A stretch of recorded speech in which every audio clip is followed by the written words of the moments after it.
Let's face it might not happen.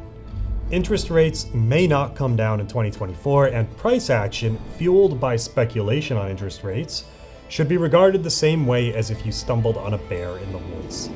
Use a heavy dose of caution and expect things to change quickly. There's nothing quite like watching asset prices skyrocket when you're sitting on the sidelines wishing you had bought in. The fear of missing out is real, and there's certainly been plenty of FOMO this year when gold took off. No one likes to be the last person in the buffet line, but the good news is there are always more opportunities ahead. Many people jumped in line to buy gold this year, watching historic barriers break and tumble one after the other. Just a few months ago, gold had never risen above $2,100 an ounce, and now we may never see gold that cheap again. But what fueled this historic ascent? War and crisis is typically a gold price driver, and we've certainly had plenty of that between Ukraine and the Middle East. But war and crisis are usually short-term drivers of price movements. What about inflation? Still declining or stalled in the low single digits, and interest rates haven't declined one bit. Fueling the surge is the expectation of interest rate declines, an expectation that might not be met. If you follow financial media, you'll often hear or see the phrase, "The market is forward-looking." Now, what it means is that investors are paying close attention to important news and investing based on what is expected to happen.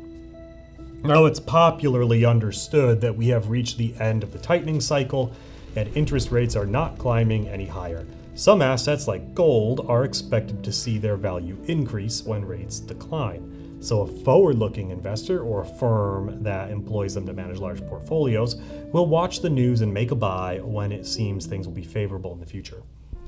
Remember that it was believed just a short while ago that interest rate cuts could occur as many as 6 times this year. And that fueled a great deal of speculative investing. What investors will do is invest on the rumor. The rumor this time being rate cuts happening in great frequency. And then they sell the news. So when rate cuts happen, they'll take a profit and sell, causing a dip in price shortly after positive news breaks. This is why we often see the opposite of what we would logically expect when looking at investment price action. What is amazing is that gold has held its price even after the speculation largely wore off. Today, most investors still believe rate cuts are coming, but they're now only expecting 1 or 2 cuts. Gold remains above $2,300 an ounce at the time of filming. But we find it necessary to ask the obvious question, are rate cuts even happening? We've always taken a very measured stance on this. Some might accuse us of being a little pessimistic. In other videos, we pointed out that the odds of 6 rate cuts this year were never realistic. Almost everyone was proposing 4 or less rate cuts for the balance of 2024. And you can see this in the Fed's dot plot in the summary of economic projections. If you go back to the December meeting, you'll see only 1 of 19 board members projected 6 rate cuts. We had heaps of articles at the start of this year suggesting as much as 6 rate cuts would be coming. And in September's summary of economic projections last year, there were members of the Federal Reserve who wanted to increase rates further. So this is an example of irrational exuberance where the markets became overly optimistic about what was possible in spite of evidence to the contrary. What we think happened was that journalists copied an article that gave the rosiest forecast possible and then repeated the information without verifying or questioning the underlying assumptions. Now, listening to what the Fed has been saying, watching their charts, we found them to be fairly consistent over the months in their approach. Back in December, 3 or 4 rate cuts was the most we could expect. Now, since then, inflation has become sticky again. The Fed has consistently said they need to see rates moving towards the 2% inflation mark for them to be comfortable cutting. And here we are, halfway through the year, with inflation trending back upwards.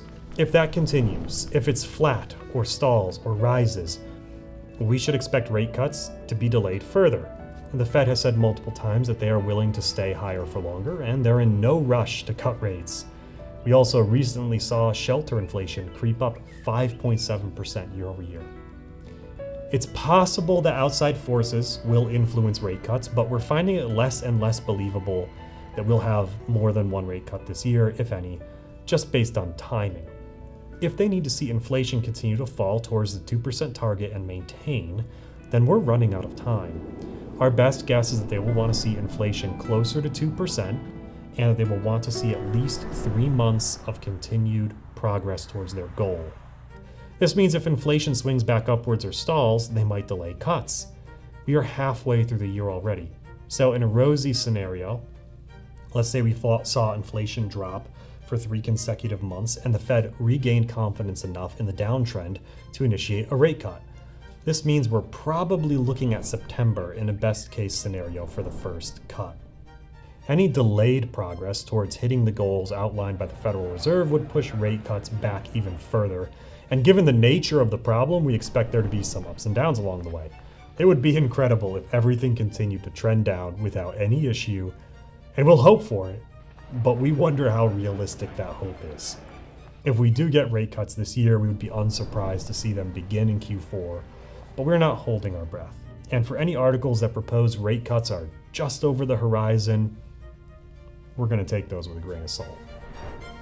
That's all we have for you today. Please remember to like, subscribe, and share with a friend. Thanks for watching. We'll see you next time.